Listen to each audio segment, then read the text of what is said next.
বাংলার বিনোদন, বাংলার আবেগ, শুধুই ক্লিক। ডাউনলোড নাও। আপনার সাথে শুধু মদ, নেশা করা, গুন্ডামি করা, মারামারি করাই আপনার একমাত্র কাজ। আমার দুঃখের কথা শুনে আপনার কি লাভ?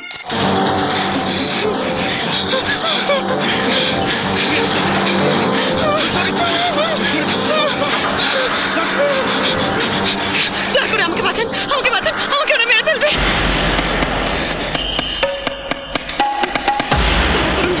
দয়া করুন আমাকে, দয়া করে আমাকে বাঁচান।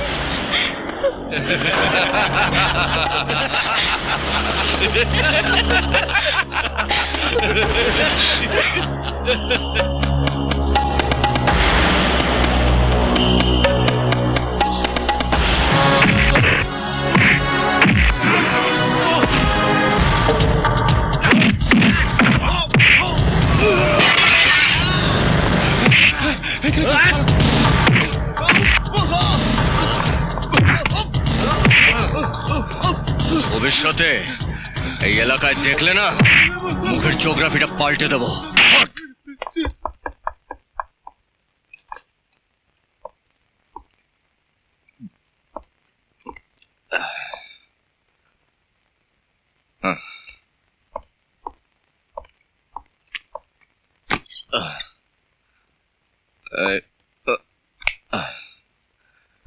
শালা দিল, শালা নেশাটা চটকে। এত রাত্রে কোথায় যে পাই আমি?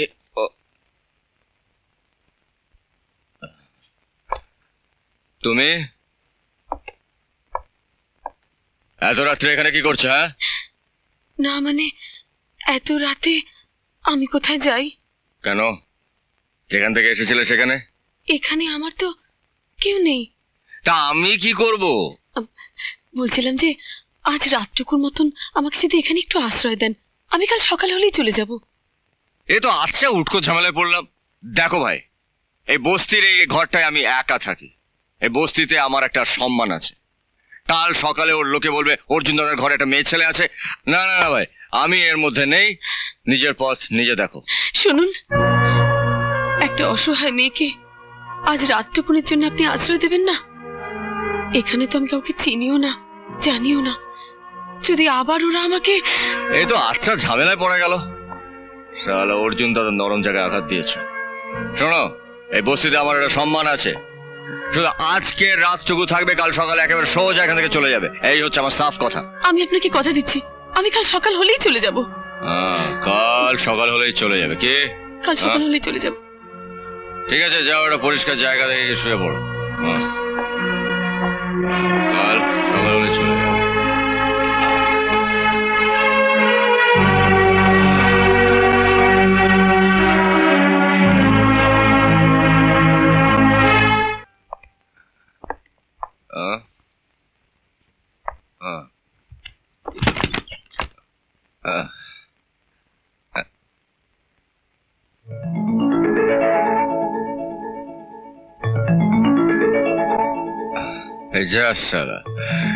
কার ঘরে ঢুকে পড়লাম?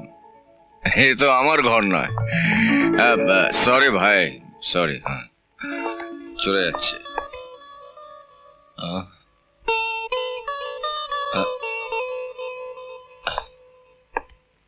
না, এই জিনিসপত্রগুলো তো সব আমার। ঘরের জিওগ্রাফিকে পাল্টে দিল মাইরি। হ্যাঁ, আমার ঘর।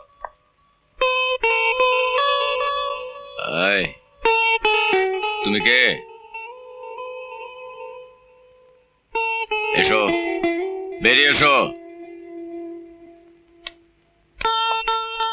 তুমি আমার ঘরে কে বাবা?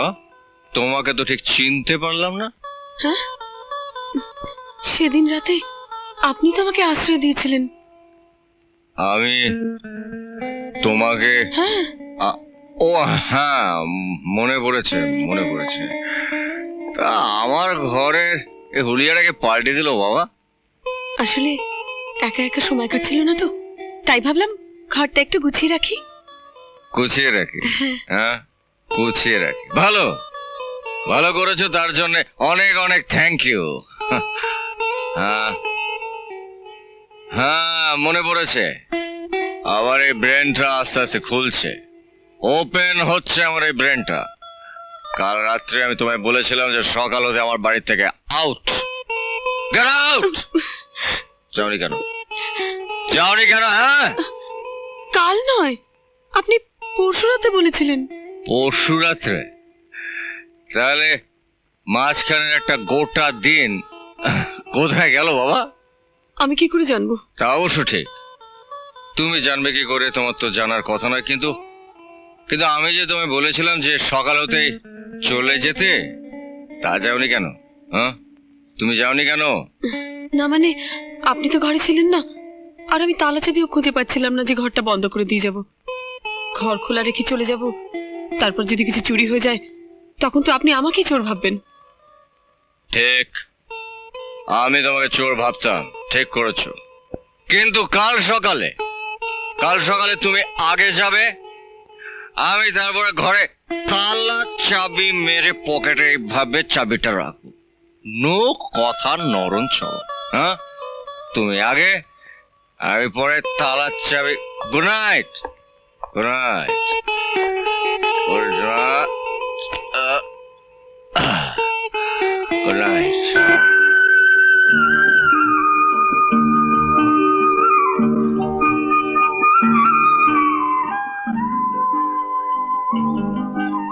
শুনছেন? শুনছেন? উঠুন, সকাল হয়ে গেছে। উঠুন, আপনার চা।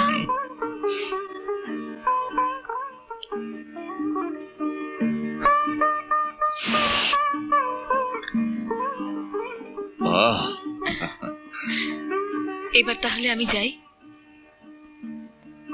যাবে কোথায়? আমার ভাগ্য আমাকে যেখানে নিয়ে যাবে। গত রাতে আপনি তো আমাকে বললেন সকাল হলেই আমাকে চলে যেতে। দেখো, গত রাত্রে শালা নেশার ঘরে আমি কি বলেছে আমার মনে নেই। পারলে আমায় ক্ষমা করে দিও। তাছাড়া দিনকাল ভালো নয়। তুমি একটা অসহায় মেয়ে, একা একা কোথায় যাবে? যার কেউ নেই তার ভগবান আছে। যেরকম এই দুটো দিন আপনি আমাকে আশ্রয় দিলেন। হ্যাঁ, দেখো, আমার উপর যদি তোমার ভরসা থাকে, বিশ্বাস থাকে, যতদিন না তোমার অন্য কোনো জায়গায় থাকার ব্যবস্থা হচ্ছে, ততদিন যদি তুমি আমার এখানে থেকে যাও, তাহলে বুঝবো যে তুমি আমাকে ক্ষমা করে দিয়েছো। থেকে যাও, থেকে যাও।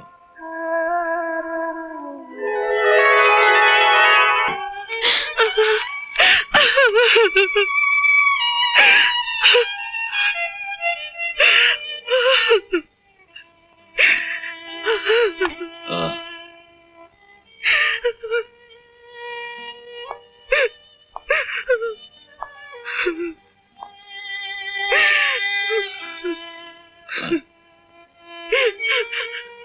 তুমি কাঁদছো কেন? আমি তোমায় জিজ্ঞেস করছি, তুমি কাঁদছো কেন? তাতে আপনার কি দরকার? আমি মরি বাঁচি তাতে আপনার কি যায় আসে? আসে গীতা, যায় আসে। যখন আমরা দুজন একই ছাদের নিচে বাস করছি, তখন আমিও তোমার। না, মোটেই তা নয়। আপনার সাথে শুধু মদ, নেশা করা, গুন্ডামি করা, মারামারি করাই আপনার একমাত্র কাজ। আমার দুঃখের কথা শুনে আপনার কি লাভ? গীতা, এতদিন তুমি আমার বাইরেটাই দেখেছো, কিন্তু অর্জুনের ভেতরটাকে চিনতে পারোনি। এতদিনে আপনিও তো একবারও জিজ্ঞেস করেননি আমি কে, কোথা থেকে এসেছি, কেন এখানে আছি, কি আমার দুঃখ। জানো গীতা, এসব প্রশ্ন যে আমার মনে জাগেনি তা নয়, কিন্তু আমি তোমায় জিজ্ঞেস করতে পারিনি। যতই হোক তুমি একটা মেয়ে, তোমার চোখে যদি আমি ছোট হয়ে যাই, তুমি যদি আমাকে ভুল বোঝো, আসলে আমি তোমাকে ভালোবাসতে শুরু করেছি। আমি তোমাকে হারাতে চাই না।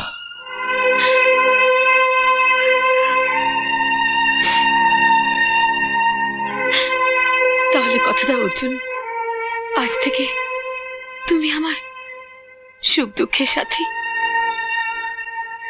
আমি তোমায় কথা দিলাম, কিন্তু আজ তোমাকে তোমার সব কথা খুলে বলতে হবে গীতা। বলবো, তোমাকে সব কথা বলবো অর্জুন। আমার স্বামীর হত্যাকারীকে আইনের সাহায্যে শাস্তি দিতে পারলাম না, টাকা ন্যায়ের চোখকে অন্ধ করে দিয়েছে। কে তোমার স্বামীর হত্যাকারী?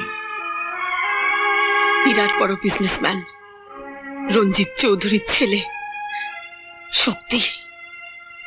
শক্তি? নামটা খুব চেনা চেনা লাগছে। আজ আদালতের রায়, সে নিরপরাধী বলে ছাড়া পেয়ে গেল। আমি আমার স্বামীর হত্যার বদলা নিতে পারলাম না। আমি হেরে গেলাম অর্জুন, আমি হেরে গেলাম। না গীতা, তোমার চোখে জল মানায় না। আইনের হাত থেকে শক্তি বেঁচে গেলেও অর্জুনের হাত থেকে শক্তি বাঁচতে পারবে না। তুমি আমাকে একদিন জিজ্ঞেস করেছিলে না আমি চুল খোলা রাখি কেন? আমি প্রতিজ্ঞা করেছিলাম, যেদিন আমার স্বামীর হত্যার বদলা নিতে পারবো সেদিন চুল বাঁধবো। জানো অর্জুন, সেদিন ছিল আমাদের ফুলশয্যার রাত। আমি আর আমার স্বামী মনোজ কত খুশি ছিলাম। কি ব্যাপার জীবন, এত রাতে? স্যার, আজ ওই বদমাস ঠিকাদার শক্তিবাবু লোকজন নিয়ে এসে জঙ্গলের গাছ কেটে চুরি করে নিয়ে যাচ্ছে। আজকে হাতে নাতে ধরতে পারবেন স্যার? ঠিক আছে, তুমি ওখানে গিয়ে নজর রাখো, আমি আসছি। ইয়ে স্যার। গীতা, আমাকে একটু বেরোতে হবে। আজকের রাতে? কি করব বলো, ডিউটি। একজন বদমাস ঠিকাদার বনের গাছ চুরি করে কেটে নিয়ে যাচ্ছে, সরকারের লাখ লাখ টাকা লোকসান হচ্ছে। আজ তাকে হাতে নাতে ধরতেই হবে। তুমি এত রাতে জঙ্গলে যাবে? লক্ষ্মীটি, মন খারাপ করো না, আমি যাব আর আসবো। প্লিজ একটু হাসো।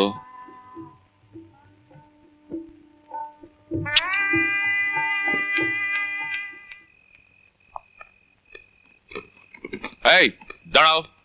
নমস্কার স্যার। কার হুকুমে তোমরা জঙ্গলের কাঠ চুরি করে নিয়ে যাচ্ছ? জানো এর জন্য তোমাদের জেল হতে পারে। স্যার, আমরা চাকর বাকর লোক আছি, সামান্য লোক আছি, যা বলার এই শক্তিবাবুকে বলবেন। কে তোমাদের শক্তিবাবু? এই জঙ্গলের রাজা।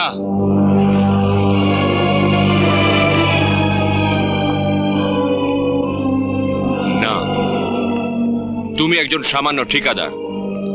সরকারি জঙ্গলের আইন কানুন তুমি ভাঙতে পারো না।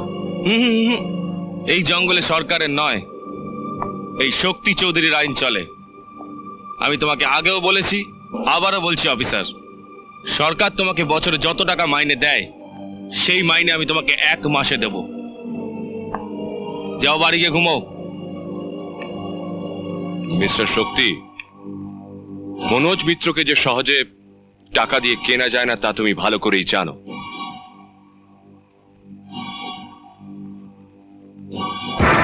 Now you are under arrest.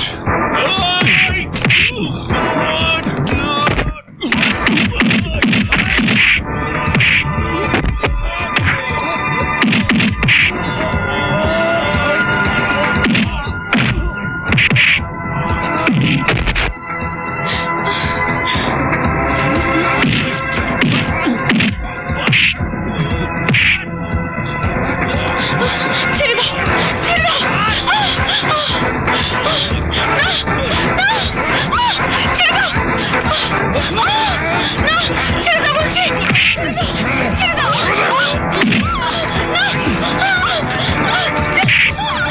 ছেড়ে দাও, ছেড়ে দাও আমাকে, ছেড়ে দাও।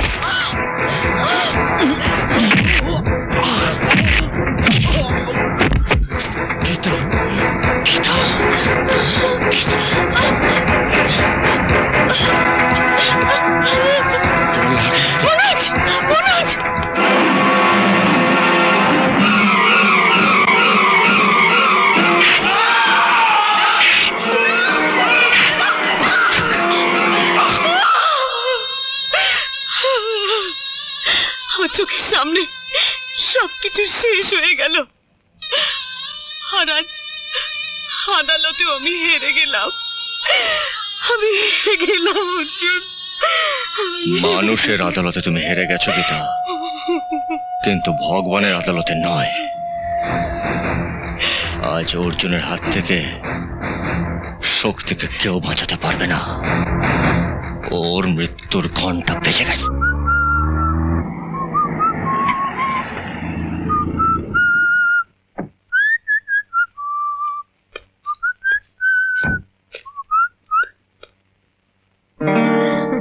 গীতা, তুমি এখানে? শক্তি, আমি ভুল করেছিলাম। তোমার বিরুদ্ধে কেস করা আমার একদম উচিত হয়নি। সত্যি, প্রথমে যদি তোমার কথা মেনে নিতাম। আমি তো তোমাকে আগেই বলেছিলাম, তুমি সুন্দরী যুবতী, আমিও যুবক। আমি আমার ভুলের প্রায়শ্চিত্ত করতে এসেছি। তুমি আমাকে ফিরিয়ে দেবে না তো? আরে না ডার্লিং, না। তোমার মতো সুন্দরী যুবতীকে আমি কি ফিরিয়ে দিতে পারি? এখন থেকে তুমি শুধু আমার। তাহলে দূরে দাঁড়িয়ে কেন? আমার কাছে এসো, আমাকে গ্রহণ করো।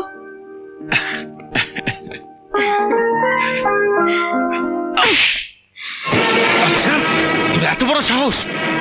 এখনো তেজ যায়নি। এই দেখ, এই ছুরি দিয়ে আমি তোর স্বামীকে খুন করেছিলাম। এই রক্তের দাগ এখনো মোছেনি। এবার এটা দিয়ে আমি তোকে...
ও তোমার স্বামীকে কোথায় খুন করেছিল, কোন জায়গায় খুন করেছিল?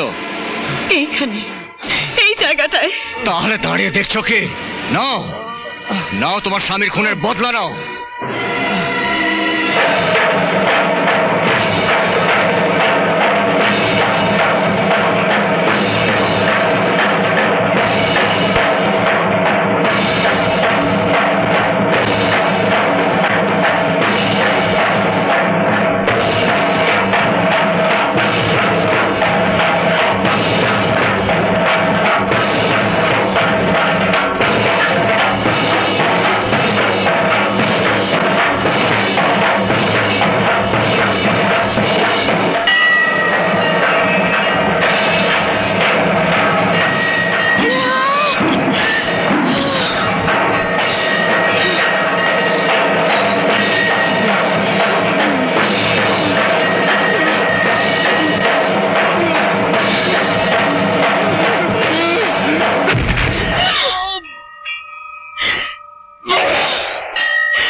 অর্জুন, অর্জুন ভাই, ভাই তোমার কাছে আমার বড় বিপদে পড়ে আসতে হলো। আমার আমার পাড়া একটা গুন্ডা, কি যেন নাম, কাটাকেষ্ট নাকি, সে রোজ ওই কলেজে যাওয়ার পথে না আমার মেয়েকে বড় বিরক্ত করে। আজকে এসে আমাকে ধমকে গেছে, বলেছে ওকে ঘর থেকে তুলে নিয়ে গিয়ে বিয়ে করবে। তা আমি কি করব মাস্টারমশাই? অর্জুন, ওই গুন্ডাটার হাত থেকে আমার একমাত্র মেয়ে জ্যোতিকে তুমি বাঁচাও ভাই। কিন্তু মাস্টারমশাই, আমি তো এসব মারামারি গুন্ডামি ছেড়ে দিয়েছি। তুমি থাকতে আমাদের বস্তির ইজ্জত নিয়ে কেউ খেলবে, আর তা তুমি দাঁড়িয়ে দাঁড়িয়ে দেখবে। গরিব মাস্টারকে তুমি একটু সাহায্য করবে না ভাই? মাস্টারমশাই, মাস্টারমশাই আপনি ভয় পাবেন না। তুমি একই কথা বলছো গো? এটা আমাদের বস্তির মান সম্মানের প্রশ্ন। কিন্তু গীতা, আমি তো তোমার কাছে প্রতিজ্ঞাবদ্ধ। আমি তো তোমাকে কথা দিয়ে দিচ্ছি। আমি আমার কথা ফিরিয়ে নিচ্ছি। যাও, গুন্ডাটাকে এমন শাস্তি দাও যাতে ভবিষ্যতে আর কোনো মা বোনের দিকে নোংরা নজরে তাকাতে না পারে। ব্যাস মাস্টারমশাই, আর কোনো চিন্তা নেই। একবার যখন হোম মিনিস্টারের কাছ থেকে অর্ডার পেয়ে গেছি, আর কোনো চিন্তা নেই। এবার ওই কাটা কেষ্ট আসুক আর যেই আসুক, এবার তাকে কুচি কাটা করব। ভগবান তোমার মঙ্গল করুন। আপনি আমার মঙ্গল করুন। চলে এসো, দাঁড়াও। এই টাকা তুমি ছোবে না। কি বলছো? ঠিকই বলছি। যার টাকা তাকে ফেরত দিয়ে এসো। টাকা ফেরত দিয়ে দেবো? পাগল হয়ে গেলে নাকি? পাগল আমি হইনি, হচ্ছে তুমি। একজন শয়তানের টাকার কাছে নিজেকে বিক্রি করে ফেললে। না গীতা, আমি নিজেকে বিক্রি করিনি। তাহলে কেন এই টাকা নিলে? কেন এই টাকার বিনিময়ে একজনকে খুন করতে চলেছো? টাকা না পেলেও ওই ইন্সপেক্টরকে আমি ছাড়তাম না গীতা। ইন্সপেক্টর আমাকে চ্যালেঞ্জ করেছে, আর কারো চ্যালেঞ্জকে অর্জুন ভয় পায় না। কিন্তু অর্জুন, টাকার বিনিময়ে তুমি আজ যাকে মারতে যাবে সে হয়তো কোনো মায়ের স্নেহের সন্তান, কোনো বোনের আদরের ভাই, কোনো মেয়ের স্বপ্নের রাজকুমার। না অর্জুন না, আমি তোমাকে কারো হত্যাকারী হতে দেব না। তুমি আমার কথা শোনো অর্জুন, তুমি বদলার ভাবনা মন থেকে মুছে ফেলো। না গীতা, আজকের দিনে তুমি আমাকে বাধা দিও না। এরপরে তুমি আমাকে যা বলবে আমি তাই শুনবো, কিন্তু ওই টাকাটার আমার আজ খুব প্রয়োজন। তোমার কিসের অভাব? এই বস্তিতে তোমার হোটেল আছে, 3-4টে দোকান আছে। আমাদের ছোট সংসারে কিসের অভাব অর্জুন, যার জন্য তোমার এই নোংরা টাকা নেবার প্রয়োজন আছে? এই টাকাটা আমাদের জন্য নয় গীতা, এই টাকাটা বস্তিবাসীদের জন্য। বস্তিবাসীদেরকে প্রমোটারদের হাত থেকে বাঁচাতে হবে।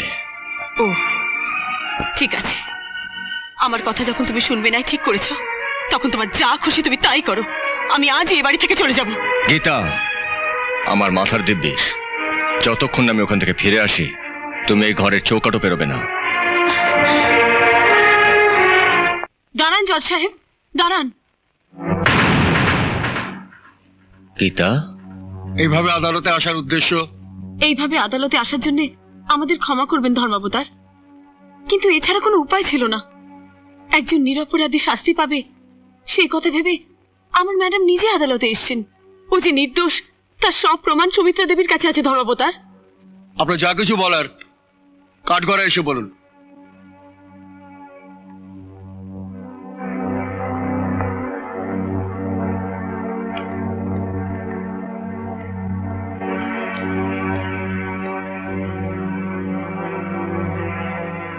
জজ সাহেব, আমি সুমিত্রা দেবীর সেক্রেটারি।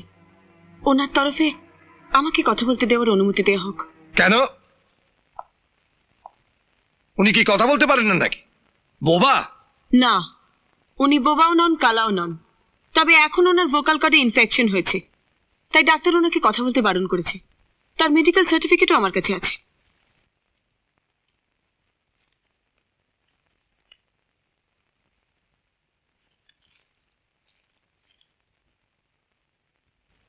সৌমিত্রা দেবী, আপনিও কি তাই চান? সৌমিত্রা দেবীর তরফে আপনাকে বলার অনুমতি দেওয়া হলো। গীতায় হাত দিয়ে বলুন, যাহা বলিব সত্য বলিব, সত্য বই মিথ্যা বলিব না। যাহা বলিব সত্য বলিব, সত্য বই মিথ্যা বলিব না। জজ সাহেব, এই ব্যক্তি সম্পূর্ণ নির্দোষ।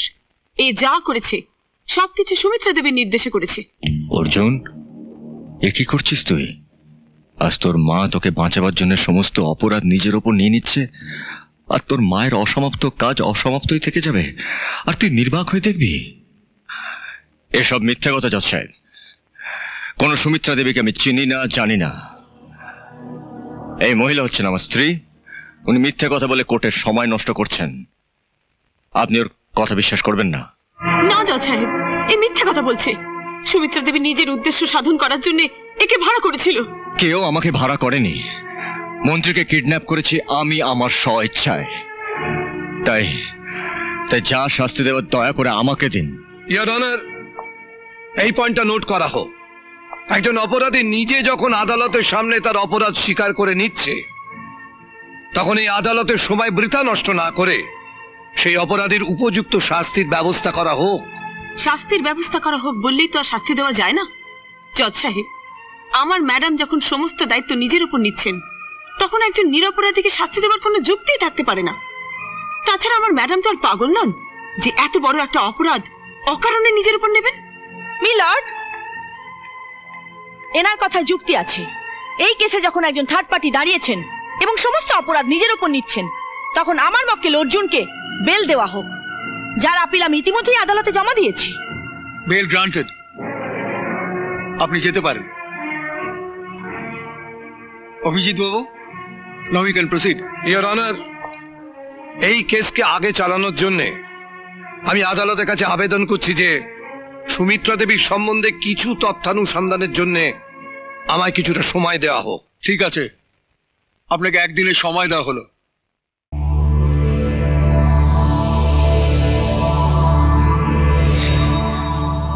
বাংলার বিনোদন, বাংলার আবেগ, শুধুই ক্লিক। ডাউনলোড নাও।